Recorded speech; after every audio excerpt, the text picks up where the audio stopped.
My name is Lauren, and I thought I had seen enough twists in life to know how to handle them until the morning I got that message. It was the day of my cousin's wedding, a celebration I'd been looking forward to for months.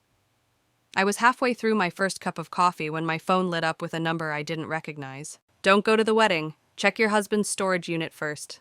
No greeting, no explanation, just that one chilling line. I remember staring at the screen, letting the words sink in. My first reaction was to laugh some scammer or prankster with too much time on their hands. But underneath the humor, something in me twisted a gut-deep pull that refused to be silenced. My husband, Adam, had been different lately, working later, guarding his phone like it held nuclear codes, brushing me off when I asked questions. That message hit right at the heart of my unease. I tried to shake it off. The storage unit was his space, his man cave away from home, a place for fishing gear, old tools and furniture he swore he'd refurbish one day. But the text was so specific, so deliberate, it planted itself in my mind like a seed. And no matter how many times I told myself to ignore it, it kept growing thorn by thorn. I picked up my coffee again, but my hands were trembling now. The wedding wasn't until the afternoon. I had time, plenty of time to check, prove to myself it was nothing, and still make it to the church. I walked to the kitchen window and looked out at the clear blue sky over Charleston. The world looked so normal. But my world, my marriage, suddenly felt anything but. That's when another thought crept in, quiet but persistent. What if the message wasn't a warning? What if it was a lifeline? If you've ever had a moment like that when something deep inside tells you to listen, don't ignore it. It might just save you from the worst kind of pain. If you've ever been in a situation where instinct whispered louder than logic, leave a like and share your own story in the comments, and let's walk through this one together. By the time I grabbed my keys, my coffee was still half full, sitting on the counter. The day had just begun, but I knew deep in my bones it would end nothing like I had imagined. When people ask me about my marriage before that day, I usually start with the highlight reel. Adam and I met at a summer barbecue hosted by mutual friends. He was the guy flipping burgers, cracking jokes, and somehow remembering everyone's name 5 minutes after meeting them. I was drawn in by his warmth, his easy confidence. We talked all night under the string lights, trading stories over sweet tea, until the mosquitoes drove us inside. From there, it was whirlwind fast. 6 months later, he proposed during a weekend trip to the Blue Ridge Mountains. No elaborate setup, just the two of us on a scenic overlook wind, tangling my hair, his hands shaking a little as he opened the ring box. I said yes without hesitation. Our wedding was small but perfect. Friends, family, a white gazebo in a garden, and my Aunt Marie's famous pecan pie instead of a traditional cake. People told us we looked like the picture of happiness, and for a while I think we were. Adam was ambitious, building his own construction business from the ground up. I worked as a high school counselor, helping kids navigate their own tangled lives. We made a good team. We bought a charming 2-story in a quiet neighborhood, planted a garden out back, and spent Sundays on the porch swing with coffee and the paper. Family was everything to me, so when my cousin Emily announced she was getting married, I dove right in to help. She was like a little sister to me, someone I'd babysat, cheered for at soccer games, and comforted through her first heartbreak. Being her maid of honor felt like an honor and a full-circle moment. Adam, too, seemed excited. He got along well with Emily's fiancé, even offered to help with some last-minute projects at their new place. I noticed how seamlessly he fit into our family gatherings, grilling at reunions, making my uncles laugh, charming my mother with stories about his work. But looking back, I realize now how skillfully he had woven himself into our lives, almost like he was anchoring himself there for a reason I didn't yet understand. The months leading up to the wedding were a blur of planning, cake tastings, dress fittings, flower arrangements. Adam was supportive but distracted. At first, I chalked it up to the busy season in construction, longer days demanding clients. But the signs were there. He started keeping his phone face down on the counter. He'd slip out to take calls, speaking in a low voice. There were nights he wouldn't come home until after midnight, claiming last-minute issues on a job site. I wanted to believe him. Then came the storage unit. Adam rented it about a year into our marriage. He said it was to store tools, leftover materials from jobs, and odds and ends from our early days together. I never questioned it, never had a reason to. He'd even given me a spare key once, though I'd long since misplaced it. Around the same time, my relationship with Emily grew even closer as the wedding approached. We spent weekends together ticking off to-do lists and indulging in guilty pleasure reality shows when we were too tired to do anything else. It felt like we were building something beautiful, not just her wedding day, but the kind of family bond you can lean on. I didn't know then that bond was about to be tested in the cruelest way. It's strange how life gives you these calm stretches right before the storm. The week before the wedding, we had dinner on the porch. Adam grilled salmon. I made a salad, and we talked about taking a vacation later in the summer. He laughed at something I said, that familiar crinkle at the corners of his eyes, and I remember thinking, we're okay. We're really okay. I clung to that thought as I headed upstairs that night, ignoring the sound of his phone buzzing in his pocket, the way he stepped out onto the porch to answer it. I told myself some things are better left unexamined. I was wrong. The truth was already circling us, waiting for the right moment to strike.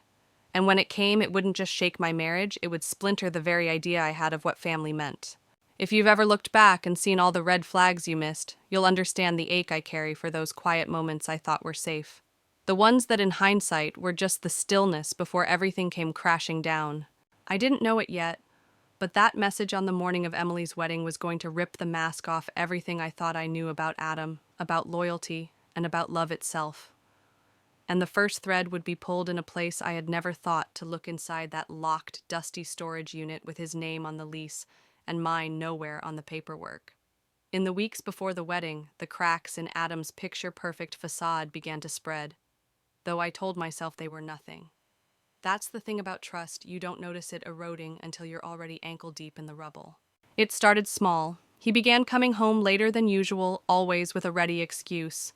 A last-minute bid for a big contract, a supplier who messed up an order, a client who wanted to walk through their remodel after hours, and because I knew how much his business meant to him, I let those excuses slide right past me without asking the questions I should have.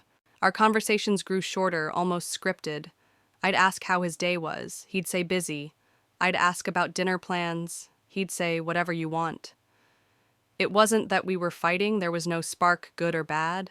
Just silence. I noticed, too, how protective he'd become of his phone. He used to leave it on the kitchen counter while we cooked together or sat on the porch swing. Now it was always in his pocket, even when he was in the shower. Once, when I walked past him in the living room, I caught him angling the screen away from me mid-text, his thumb moving fast. I brushed it off. Told myself maybe he was planning a surprise for our anniversary. Maybe he was just tired. Maybe I was imagining things. We'd been married nearly 6 years. Of course, things felt different than in the beginning. That was normal, wasn't it? The change in his routines didn't stop there. He started spending more time at the storage unit. At first, I thought nothing of it. He often kept seasonal tools or materials there. But lately, he seemed to be there almost every other night. When I asked why, he said he was reorganizing and needed to keep things tidy for a big project. I wanted to believe him. There's a kind of comfort in not digging too deep. If you don't look under the bed, you can keep pretending there's no monster waiting for you. Around that same time, I confided a little to my best friend Marissa. She and I had known each other since college, and she'd been through her own share of relationship storms. One Friday night over takeout and a bottle of wine, she tilted her head and said, "Lauren, you sure everything's good with Adam? You seem distracted lately?" I laughed it off. "Just wedding chaos for Emily," I said. "You know how it is." But her question lingered. 2 weeks before the wedding, I found a receipt crumpled in the pocket of Adam's work jacket while I was doing laundry. It was from a steakhouse downtown, one I knew he'd never take me to because he said it was too overpriced. The bill was for 2 entrees, a bottle of wine, and dessert. When I asked him about it, he didn't even blink. Said it was a client dinner, a thank you for a big job. I nodded, folded the jacket, and put it back in the closet. That night, lying beside him in bed, I stared at the ceiling, replaying every recent moment in my head.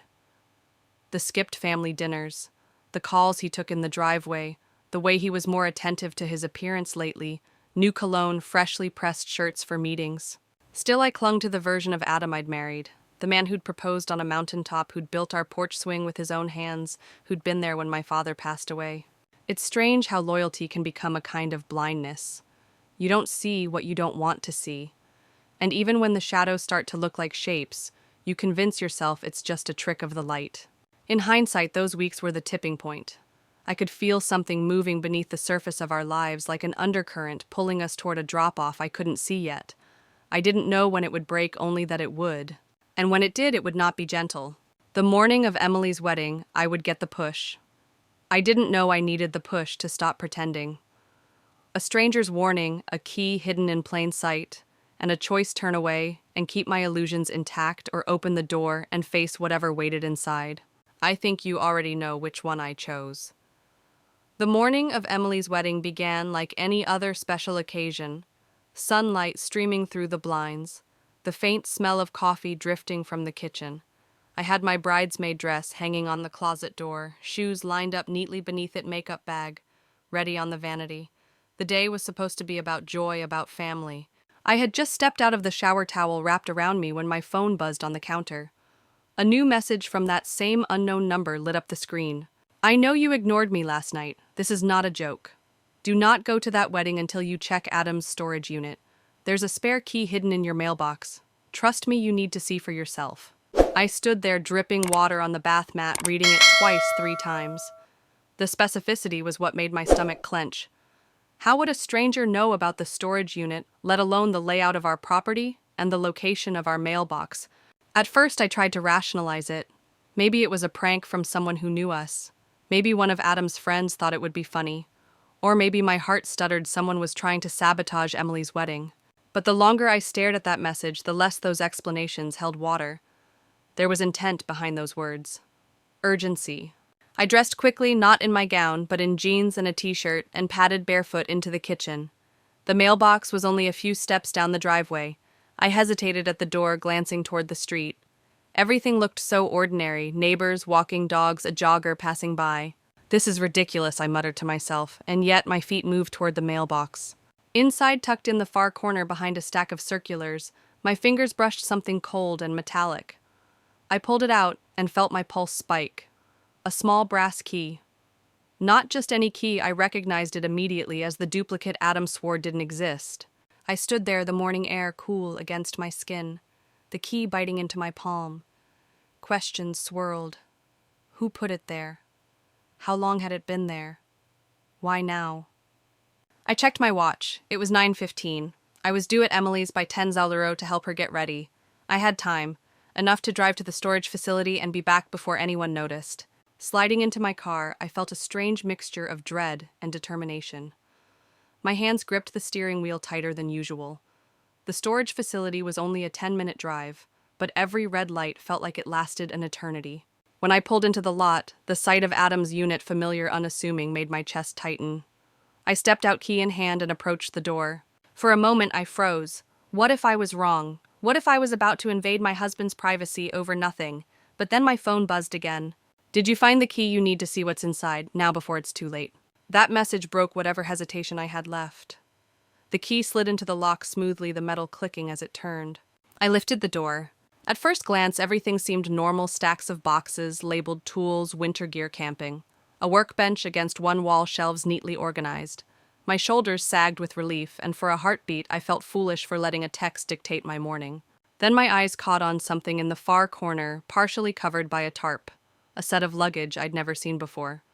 Expensive looking, brand new, with tags still attached. I stepped closer, heart hammering.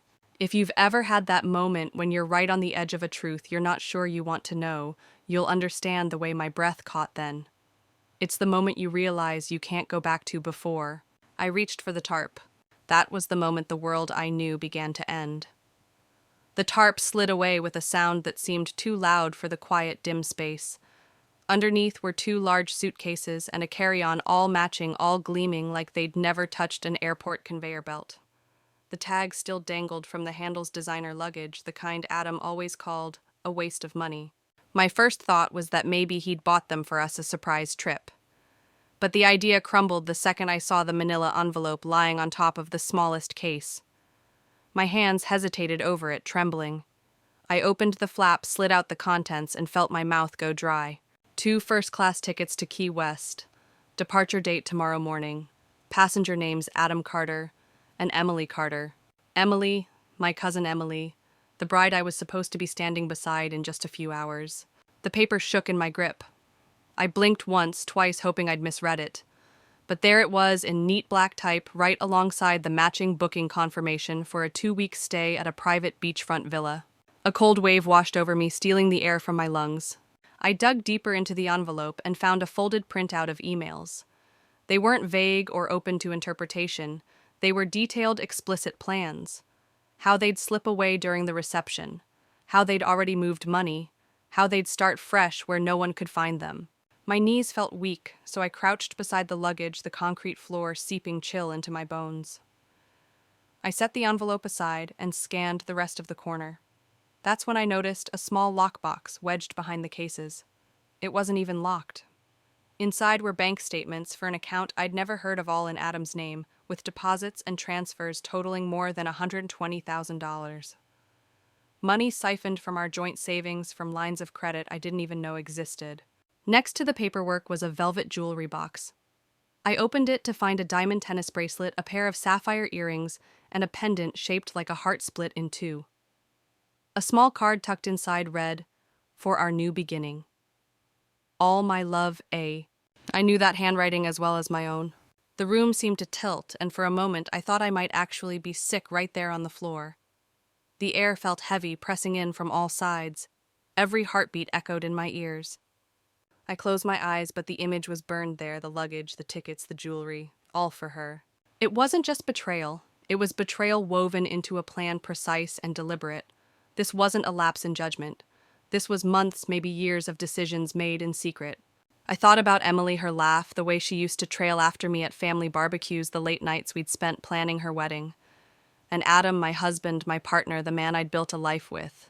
It was like standing in a funhouse mirror maze, watching both their faces twist into strangers. I wanted to slam the lockbox shut, shove everything back under the tarp, pretend I hadn't seen any of it. But some part of me knew there was no going back now. The truth was here, solid in my hands, and it wasn't going to fade just because I wanted it to.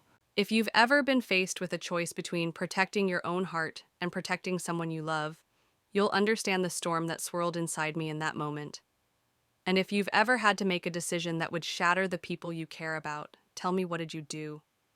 Share it in the comments, because this is where I knew I couldn't face it alone. I slid the documents back into the envelope, but I didn't hide them again.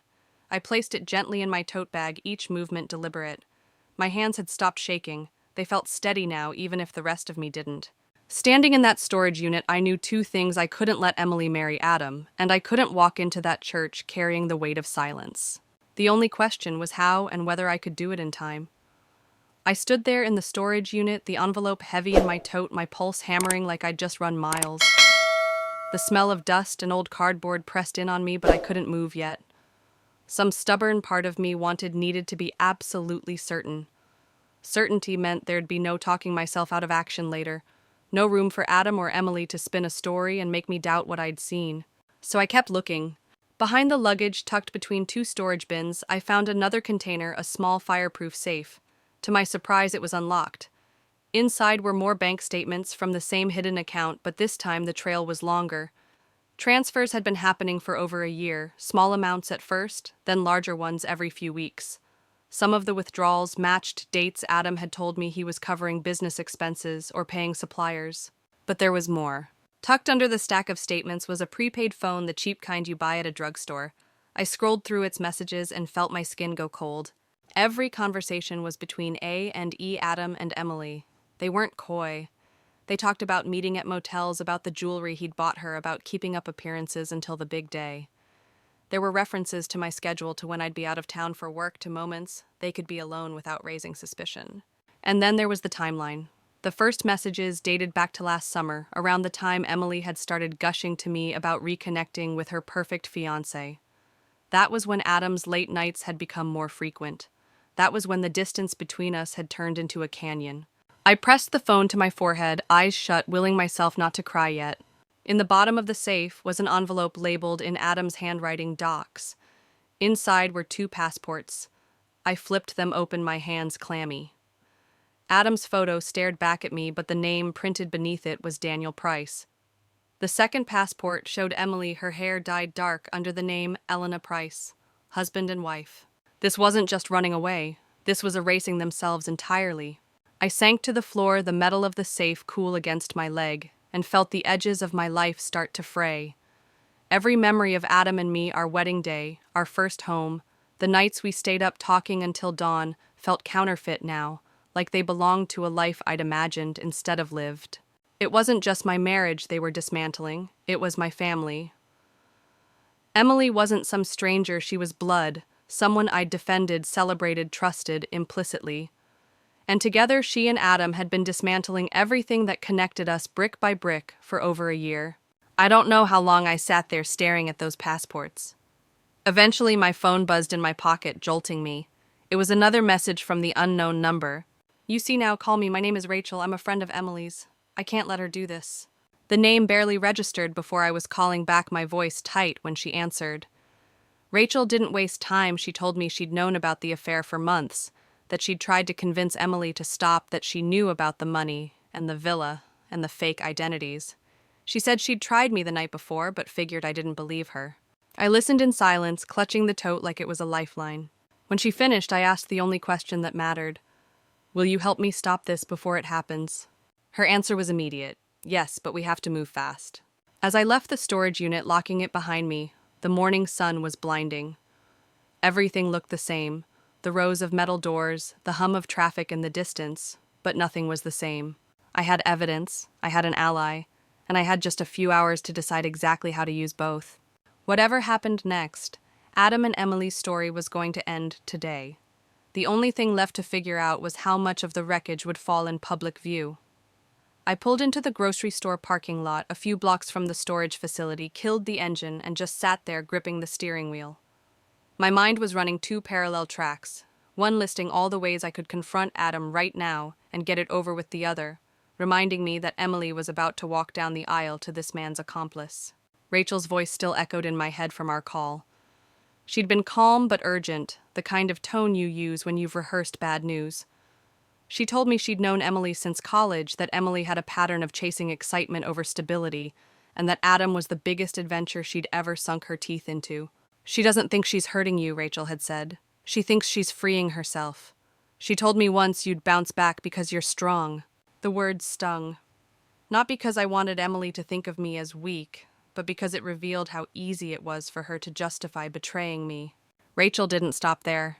She had proof too, screenshots of messages, time-stamped photos of Adam and Emily together, on nights they'd claimed to be somewhere else, even the location of a safe deposit box Emily kept in her name at a bank downtown. "It has duplicates of the documents you found," she explained, just in case Adam tried to keep her from leaving with him. I asked her why she was telling me all this now. She paused for a beat before saying, "Because I couldn't watch her ruin your life and Jason's.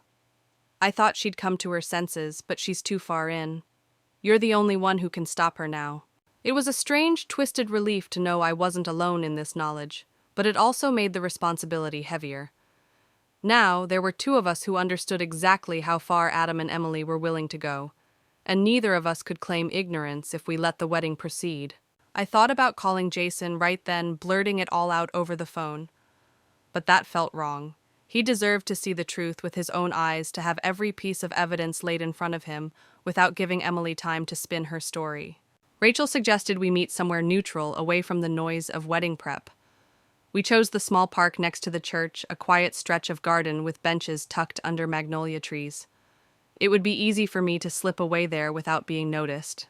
I glanced at the time, 10:30 a.m., 3.5 hours until the ceremony. The drive to the church was a blur of stoplights and side streets, my tote bag sitting like a brick on the passenger seat. Every so often I'd glance at it, half expecting the tickets or the passports to vanish like a bad dream. But they were real. Solid. Proof that the life I thought I had was already gone. When I pulled into the church lot, most of the bridal party's cars were already there. I spotted Rachel right away, short auburn hair, dark blazer despite the warm day. She stood when she saw me, her expression equal parts sympathy and determination. Up close, she didn't waste time on small talk. We found a bench in the shade, and she opened her phone to show me the screenshots she'd mentioned. There they were, Adam and Emily at a bar downtown, her leaning into him, his hand on her back. The timestamp was the same night I'd been homesick, thinking Adam was stuck at a late job site. Another photo showed them leaving a hotel 2 towns over Adam, carrying an overnight bag I recognized. I've been sitting on this for too long, Rachel admitted, swiping through the images. I told her she was making a mistake, but she laughed. She said she and Adam were meant to be, that you and Jason were just collateral damage. The phrase hit me like a slap. Collateral damage. I pulled the tickets and passports from my tote and laid them between us. Then I guess we make sure they don't get what they came for. We spent the next half hour talking strategy, how to approach Jason privately, how to time it so Emily wouldn't catch wind before he saw the evidence. The plan was simple. I'd find him in the groom's suite before the ceremony, and Rachel would wait nearby with her own proof. By the time we stood to leave, my hands were steadier than they'd been all morning. The shock was still there, but now it was anchored to something else: resolve. Walking toward the church doors, I thought about all the times I'd told myself family meant loyalty above all. But what do you do when the people you love the most are the ones lighting the match? I knew the answer now. You put out the fire no matter how many people are watching. The air inside the church was cool, carrying the faint scent of lilies and polished wood. Voices echoed from the main hall as vendors hustled through last-minute arrangements. I kept my head down, weaving past a florist, adjusting a cascade of roses on the altar, and a sound tech testing the microphone. All I could think about was finding Jason before the ceremony turned into a trap. The groom's suite was tucked at the end of a side corridor. I hesitated outside the door, palm pressed flat against it, feeling my own pulse. What I was about to do would change the trajectory of his day, his life forever. I knocked lightly. "Come in," Jason's voice called, casual and upbeat. He stood in front of a mirror, straightening his tie, the faintest smile on his face. His groomsmen were nowhere to be seen, perfect. For a second, I almost couldn't speak. This was my cousin, the guy who'd once chased bullies off the playground for me, who'd shown up at my door with pizza when my first boyfriend dumped me. He didn't deserve this. "Jason, we need to talk," I said, closing the door behind me. My voice cracked on the last word. He turned, smile fading. "What's going on? You look—" "Please, just sit," I interrupted, pulling the tote from my shoulder. My movements felt slow, deliberate, as if buying myself time before the blow landed. He sat on the small sofa, brows knitting. "You're scaring me." I took a deep breath and pulled the envelope free. "I'm about to tell you something you won't want to believe. But I have proof, and you have to see it before you take another step toward that altar." One by one, I laid the items on the coffee table, the plane tickets, the passports, the bank statements. Jason's eyes darted over each one, confusion giving way to shock. His hands hovered above the tickets before finally picking them up. This is Adam's name," he said slowly. His voice dropped to a whisper, and Emily's. I knotted my throat tight. "They're leaving tomorrow morning. Key West, 2 weeks, fake names, all the money in that account. It's from me and from you. I found it all in Adam's storage unit this morning." He sank back into the sofa, the tickets trembling in his hands. "How long?" I swallowed hard. "Over a year, maybe longer. They've been planning this since before you got engaged." For a long moment, he didn't speak. The ticking of the wall clock filled the room, each second dragging. Then his jaw tightened. "We stop it. Today." I reached for his hand. "I'll back you up. Rachel, Emily's friend, she's here too. She has her own proof." Jason's eyes flashed. "Good. I want everyone to see exactly who they are." "We could tell your parents first," I suggested. "Figure out how public you want this to be." He shook his head. "No. They've been laughing at us behind our backs for months. I want them to feel this in front of everyone." It was the same resolve I'd seen when he defended me as a kid, only sharper now. "Are you sure you can stand up there, go through the motions?" I've never been more sure of anything he said standing. "She wants a performance, I'll give her one." We went over the plan quickly. Rachel would wait outside the suite until we were ready. I'd join the bridal party, as if nothing was wrong. And when the officiant asked if anyone objected, Jason would speak. Before I left, Jason stopped me. "Lauren," he said, his voice low, "thank you for not letting me find out after it was too late." I forced a smile, though my chest felt like it was caving in. That's what family is for. Leaving the suite, I spotted Rachel in the hallway, leaning against the wall with her phone. I gave her a subtle nod, and she straightened, sliding the phone into her pocket. "He knows." "He knows," I confirmed. "Then let's make sure he doesn't forget it," she said, her tone steely. As I walked toward the bridal preparation room, my heart pounded. In minutes, I'd be face to face with Emily, pretending I didn't know she'd been plotting to destroy the two people she should have loved most. If you've ever had to sit across from a liar knowing you have the truth burning a hole in your pocket, you understand it's not anger that hits first. It's the cold, steady focus of someone who knows the end game is coming, and I was ready to see it through. The bridal suite was a swirl of satin and chatter when I stepped in. Bridesmaids in matching robes flitted around with makeup brushes, the hairstylist's curling iron hissed in the corner, and Emily stood at the center of it, all radiant in her gown veil spilling like water down her back. She turned the moment she saw me. "There you are," she said, her voice a perfect blend of relief and mock scolding. "We were starting to think you'd gotten lost." I forced a smile and held up the garment bag with my dress. "Traffic," I lied easily, "but I'm here now." Her eyes searched my face for a moment, and I wondered if she sensed something different in my tone. But then she was swept back into the tide of activity, adjusting her bouquet, posing for a photographer who'd popped in for getting ready shots. I hung my dress and sat near the vanity, letting one of the bridesmaids hand me a flute of champagne. I took a polite sip, the bubbles fizzing against the knot in my stomach. Every movement felt deliberate, rehearsed, keep your hands steady, keep your voice light. But my eyes kept finding Emily in the mirror. The way she smiled for the camera head tilted just so, the way her fingers traced the lace at her sleeves. She looked like a bride in love. She played the part flawlessly. It hit me then just how dangerous she was. Adam's betrayal hurt, but Emily's was something colder. She knew exactly what she was doing to me to Jason, and she was capable of pretending it wasn't happening right up until the moment she planned to vanish. "Can you zip me up?" she asked, suddenly turning her back to me. I stood my hands brushing the satin as I slid the zipper up. She smelled faintly of jasmine, the same perfume I'd once borrowed from her for a date with Adam years ago. The memory twisted like a knife. "You okay?" she asked over her shoulder, catching my reflection in the mirror. "Just nervous for you," I said, keeping my tone soft. "Big day." Her lips curved into a smile. "Don't be. This is going to be perfect." I almost laughed. Perfect. She had no idea just how far from perfect the next hour was going to be. A knock at the door broke the moment. The wedding coordinator poked her head in to say the guests were arriving, and the ceremony would start in 20 minutes. A ripple of excitement moved through the room, bridesmaids topping off champagne glasses, someone queuing up a playlist on a portable speaker. I slipped out quietly under the pretense of checking on a last-minute detail. In the hallway, Rachel was waiting by a column, her eyes scanning for Emily's arrival. "Still on track?" she asked. "Jason's ready," I said. "We just have to get through the processional without tipping her off."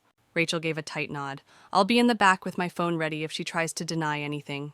The minutes between then and lining up for the ceremony felt elastic, stretching and snapping back in waves. Bridesmaids took their places, pairing with groomsmen. The music shifted to the soft prelude that signaled the start. I caught sight of Jason across the vestibule. He looked every bit the picture of a groom shoulders squared smile, easy, but his eyes found mine, and for a flicker I saw the steel beneath. Then Adam appeared among the groomsmen, adjusting his cufflinks, laughing at something one of them said. When his gaze landed on me, he smiled and gave a little wink. I felt my stomach turn. The coordinator motioned for us to begin. As my cue came, I stepped forward, accepting Adam's arm for the walk down the aisle. His touch felt foreign now, the weight of it matched by the knowledge of the evidence in my tote waiting for its moment. "You look beautiful," he murmured, leaning in. I kept my eyes ahead. "And you look exactly like a man with a flight to Key West tomorrow morning." His step faltered almost imperceptibly, but he recovered quickly, the smile never slipping from his face for the benefit of the guests. We reached the altar, parted ways, and the ceremony began. I could feel the tension coiling tighter with every line of the officiant's opening remarks. In less than 20 minutes, the truth would be out. And Emily, perfect, radiant, Emily would finally have to face the one thing she'd spent over a year avoiding the consequences. The opening chords of the bridal march swelled through the church, and every head turned toward the double doors. Emily appeared on her father's arm, the picture of elegance, her smile glowing beneath the soft light filtering through stained glass. From the outside, it was a moment designed to live forever in photographs. From where I stood, it felt like watching the first step of a performance I knew would end in flames. Jason stood at the altar, his posture easy, his expression warm. You'd never guess that tucked inside his jacket pocket were plane tickets, passports, and bank statements, ready to detonate the illusion playing out before us. Emily's gaze flitted over the crowd, briefly landing on me. I held her eyes for a beat long enough for something to flicker there, confusion, suspicion, before she looked away. Adam was across from me with the other groomsmen, his smile practiced the kind you could slap on a billboard. But I caught the quick glance he shot Emily, and the almost imperceptible nod she returned. They still thought they were ahead of us. The ceremony began, the officiant's voice rising and falling with words about commitment, trust, and the sacredness of vows. I wondered if Emily heard them at all, or if she was counting the hours until her flight. When the officiant reached the familiar phrase, "If anyone here can show just cause why these two should not be joined together in holy matrimony, speak now or forever, hold your peace," the room went still. Jason stepped forward. "I have something to say," he announced, his voice clear, carrying easily through the hush. Murmurs rippled through the guests. Emily's smile faltered. Adam's shoulders stiffened. Jason reached into his jacket and pulled out the plane tickets, holding them up for everyone to see. "My bride has plans tomorrow that don't include me. She'll be flying to Key West with my cousin's husband." Gasps broke out, sharp and immediate. Emily turned toward him, her face blanching. "Jason, what are you—" Don't, he cut in, his voice like steel. "I have proof. Plane tickets, passports, bank records showing money taken from both our accounts." That was my cue. I stepped forward, holding up the envelope I'd carried since morning. "It's all here," I said, my voice steady. "I found it in Adam's storage unit today. And I have someone who can confirm everything." Rachel rose from the back pew, walking down the aisle with her phone in hand. "Emily told me about their plan months ago. I told her it was wrong. She didn't care.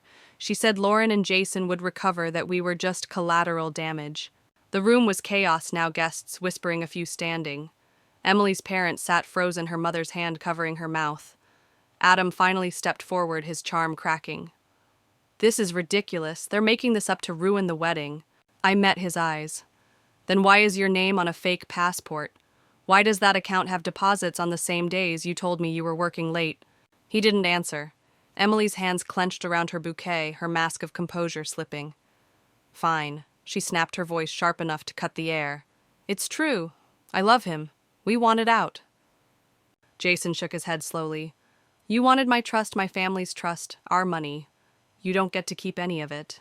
If you've ever been in a room when the truth finally punches through the lies, you know the sound. It's not silence. It's the weight of every person recalibrating what they thought they knew. And if you've ever had to face that moment yourself, tell me, would you have stayed quiet or spoken up like this? Share it below. Two ushers stepped in from the side, joined by a plainclothes security officer Jason's parents had quietly arranged once they heard the story. Adam tried to move toward the side exit, but they blocked him. Emily stood frozen, her father's grip firm on her arm. The officiant cleared his throat awkwardly, glancing between Jason and the stunned guests. But Jason was already speaking again, his voice calm.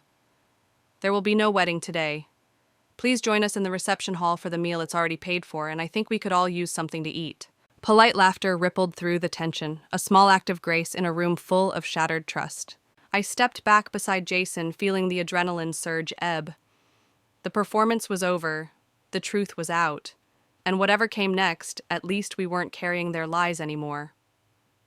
The reception hall buzzed with low conversation, a far cry from the joyous chatter it had been prepped for.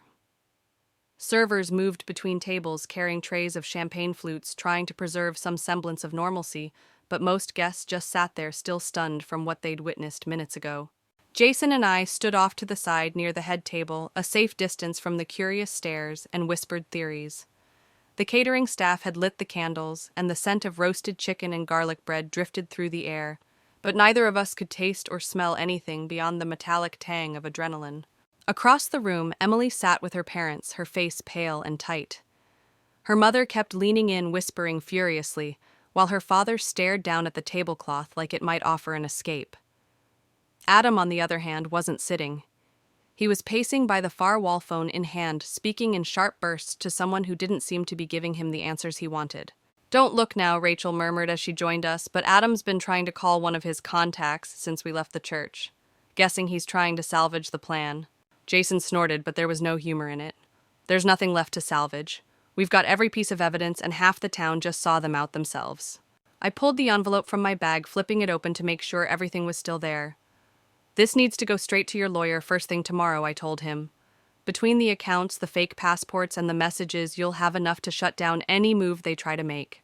He nodded, but his eyes were on Emily. "She looks different now," he said quietly. "Like the person I thought I knew never even existed." I followed his gaze. Emily caught me looking and held my stare for a beat, her expression unreadable. Then she stood and began making her way toward us. Rachel leaned closer. "Want me to stay?" "Yeah," I said. I don't trust a word that comes out of her mouth. Emily stopped a few feet away, hands clasped in front of her. "Can we talk alone?" she asked, her voice stripped of the sugary confidence she'd wielded so easily all morning. Jason shook his head. "Whatever you have to say, you can say it here." Her jaw flexed. It wasn't supposed to happen like this.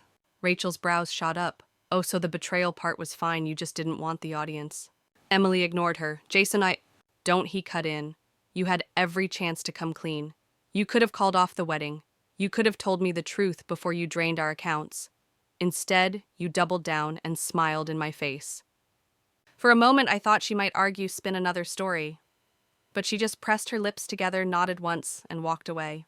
Adam intercepted her halfway to the door, muttering something sharp enough to make her flinch. They exchanged a few tense words before slipping out together, the doors swinging shut behind them. The tension in my shoulders eased slightly.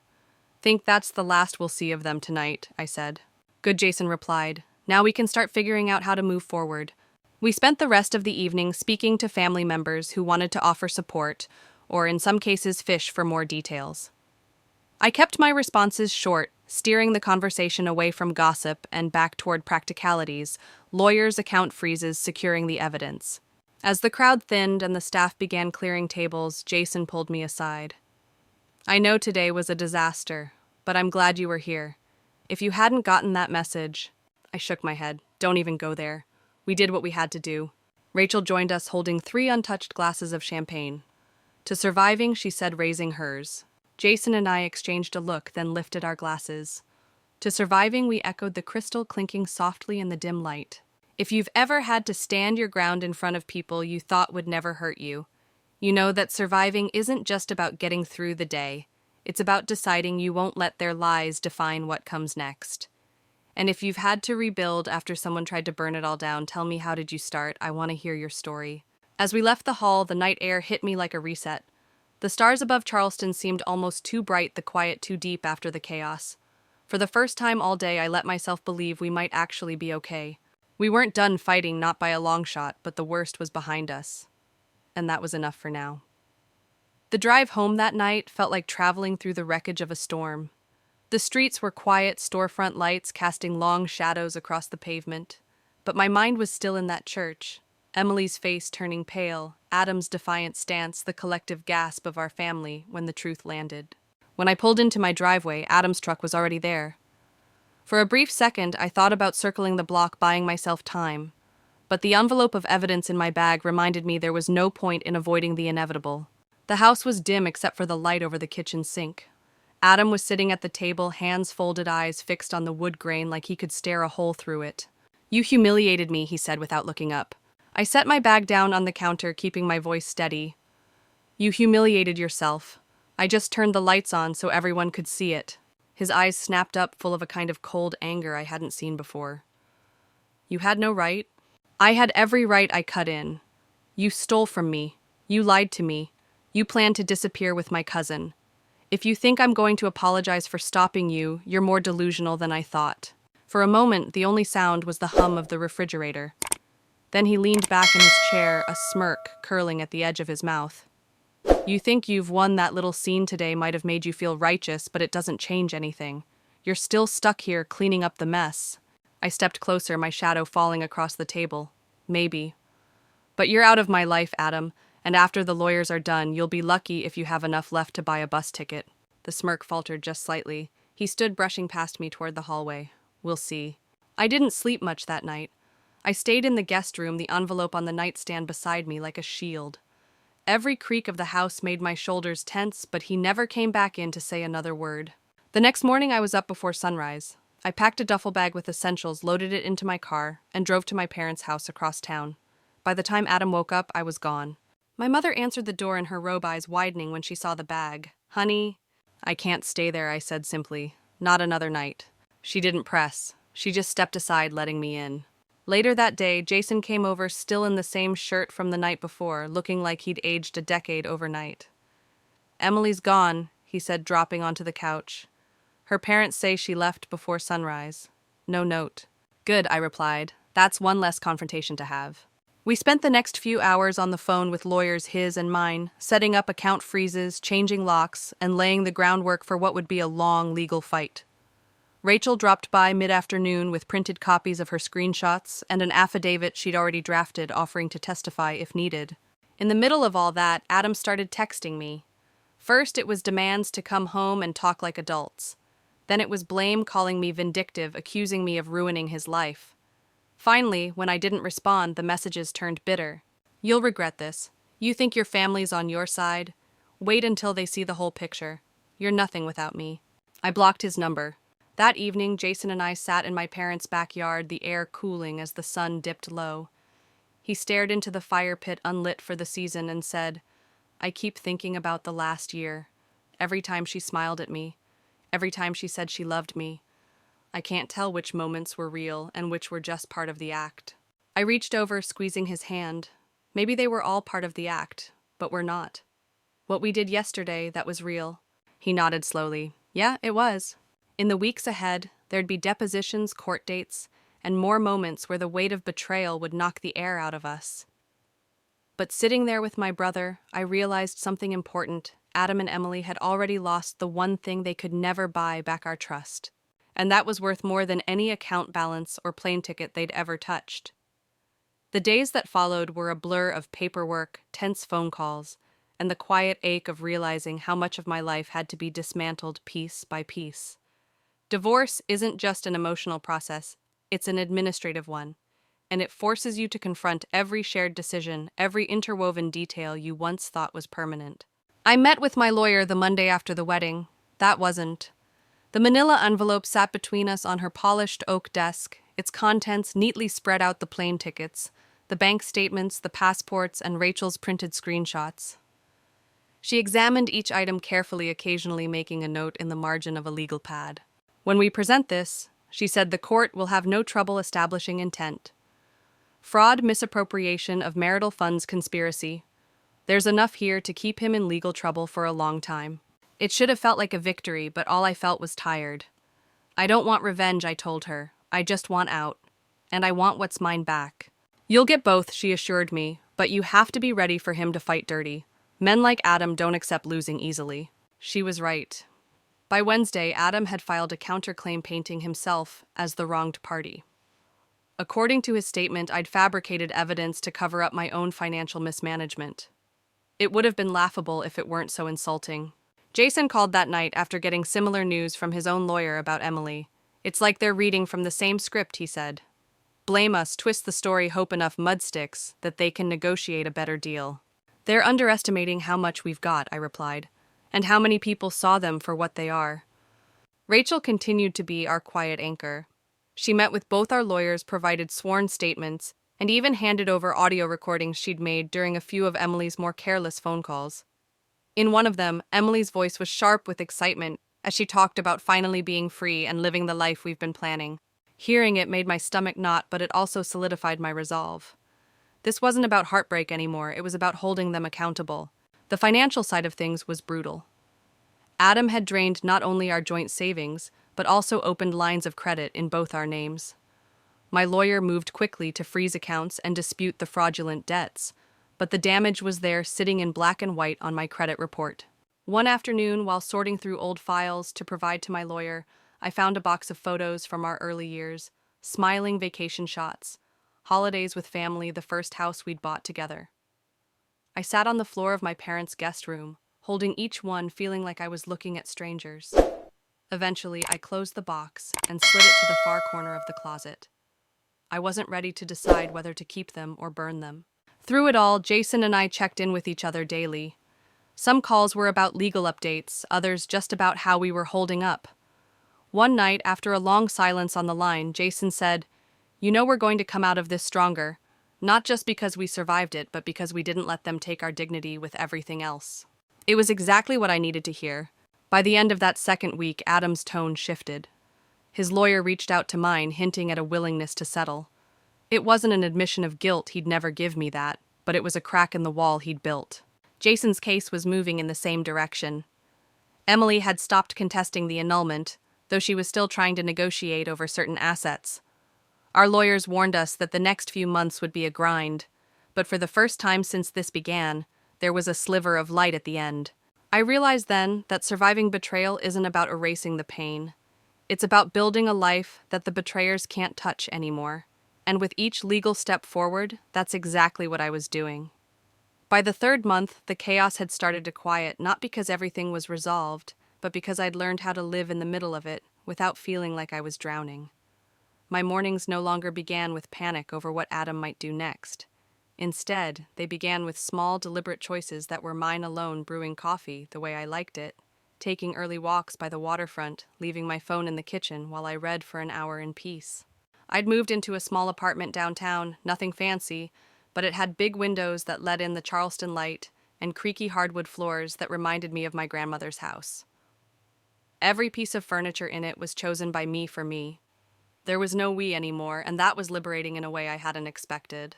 Jason had made similar changes. He sold the condo he'd shared with Emily and bought a fixer-upper on the edge of town. When I visited, the place smelled faintly of fresh paint and sawdust. He joked that the house was a metaphor for us, a little battered, but still standing still, worth investing in. He'd thrown himself into the renovations, and I could see how the work was helping him reclaim a sense of control. Rachel had become more than an ally, she was a friend. We met every Friday for coffee or dinner, talking about everything from court updates to what shows we were binging. One evening, while sitting on my couch, with takeout containers between us, she admitted, "I still feel guilty sometimes, like if I'd told you earlier." I shook my head. "You told me when it mattered. You gave me the chance to stop it before it was too late. That's what counts." Not all the changes were easy. The financial mess Adam left behind was still being untangled. My lawyer was fighting to have the fraudulent debts removed from my credit record, but it was a slow process. There were days when the frustration bubbled over, like when a loan application for a used car got delayed because one of Adam's accounts still showed up under my name. But alongside the challenges were small victories. Adam's settlement offer came through in writing. He would relinquish his claim to our house, repay a portion of the stolen funds, and drop his counterclaim entirely. It wasn't everything I'd lost, but it was enough to draw a line under that chapter. Jason's case was also moving toward closure. Emily's negotiations fizzled after her lawyer realized the weight of the evidence against her. Jason called me one night, his voice lighter than it had been in months. "She signed the papers," he said. "It's done." We marked the occasion with dinner at our parents' house, just the four of us, and the kind of quiet, easy conversation we hadn't had in years. It struck me how betrayal can fracture a family, but it can also force you to close ranks to remember who's worth protecting. One Saturday morning, I took a walk through the park near my apartment. The magnolias were blooming, their scent thick in the air. I found myself thinking about the morning of the wedding, the panic, the adrenaline, the way my hands had shaken when I first saw those tickets. It felt like a lifetime ago. I realized I wasn't carrying that version of myself anymore. She was still part of me, but she'd been replaced by someone steadier, someone who knew exactly how much she could survive and still stand tall. When I got home, I brewed another cup of coffee and sat by the window. The light was warm, spilling across the floor, and I thought about what Rachel had said early on. "You're the only one who can stop her now." She'd been right. I had stopped her, and in doing so, I'd stopped Adam from taking any more of me than he already had. Life wasn't back to normal. It was something better. Something mine. 6 months after the day everything fell apart, I could finally look back without feeling like the air was being sucked from my lungs. The legal battles were mostly over. Adam had signed the settlement, and the last of the fraudulent accounts were being cleared from my record. Jason had finalized his annulment and was knee-deep in renovating his house, his laughter coming more easily these days. The scars were still there, of course. Some days a stray memory would catch me off guard, the way Emily had smiled in the mirror that morning. As I zipped up her dress, Adam's wink as we walked down the aisle, the weight of the key in my hand outside the storage unit. But those moments no longer crushed me. They reminded me of the line I'd crossed, the point where I chose truth over comfort, even when it hurt. Rachel and I stayed close. In fact, she was the one who nudged me towards something I didn't think I was ready for, speaking about what happened. A local community center had invited me to talk to a group about recognizing the signs of financial manipulation and emotional betrayal. At first, I hesitated. My story was messy, personal, still raw in places. But Rachel just said, Lauren, you could save someone from going through the same thing. Isn't that worth the discomfort? So I agreed. Standing at the front of that small meeting room, looking out at faces that were curious, wary, some even tearful. I told them my story, not the gossip column version, but the truth. The messages from the stranger, the storage unit, the confrontation in front of 200 people, and the slow, grueling work of taking my life back piece by piece. When I finished, a woman in the back raised her hand. How did you find the courage to actually act on what you found? I think I'd be too scared to face it. I thought about it for a moment before answering. I wasn't fearless. I was terrified. But fear doesn't go away by ignoring it. It goes away when you decide that the pain of staying silent is worse than the pain of speaking up. Afterward, several people came up to thank me. One man told me he was going to close a joint account that had been worrying him for months. A young woman admitted she'd been ignoring red flags in her own relationship, but now felt ready to have the hard conversation. Walking out of there, I realized something important. The betrayal hadn't just broken me. It had given me a story that might help someone else stand up when they needed to. That night, sitting by my apartment window with the city lights flickering below, I felt something I hadn't in a long time: pride. Not for surviving, anyone can survive if they have to, but for choosing to live honestly afterward. Jason called later just to check in. We talked about his latest project, installing new hardwood floors, my upcoming move to a bigger place, and how our parents were already plotting a family trip for next summer. We laughed more than we talked about anything serious, and that felt like its own kind of healing. Before hanging up, Jason said, "You know we're better now. Not because of what happened, but because of what we did after. We didn't let them decide who we were going to be." He was right. If you've ever been through something that tried to define you, you know the temptation to let it. But standing there in my own life now, I knew I'd written the ending myself. And if you believe in owning your story, every messy, painful, triumphant part of it, hit that subscribe button and tell me in the comments what moment made you decide you were done letting someone else write it for you. The past would always be there, but it no longer held the pen. That was mine again, and I intended to use it well. When I think back to that morning, the message from an unknown number, the feel of the key in my palm, the way my heartbeat roared in my ears, I realized it was more than the start of a confrontation. It was the start of a choice to stop living in the version of my life that looked perfect from the outside but was rotting underneath. The months that followed weren't easy.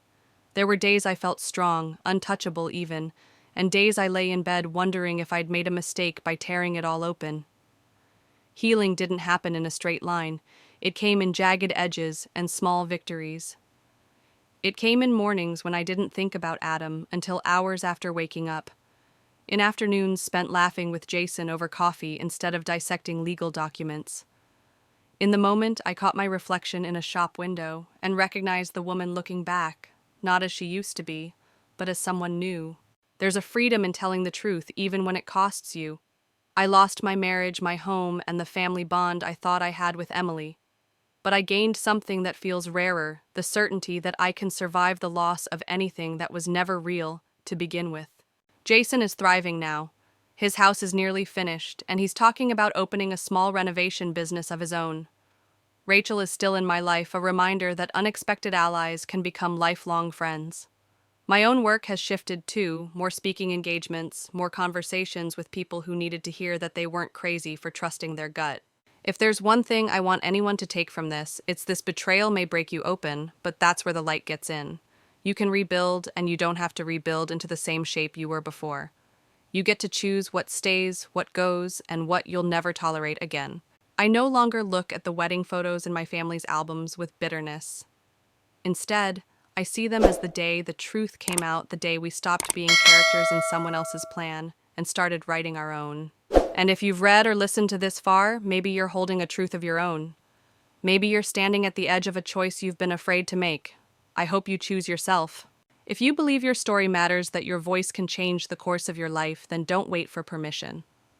Hit that subscribe button, leave a comment with the moment you knew you had to act, and let's keep building a place where no one has to face their truth alone. The past is a chapter I'll never erase, but the ending, that's mine. And I've only just started writing it.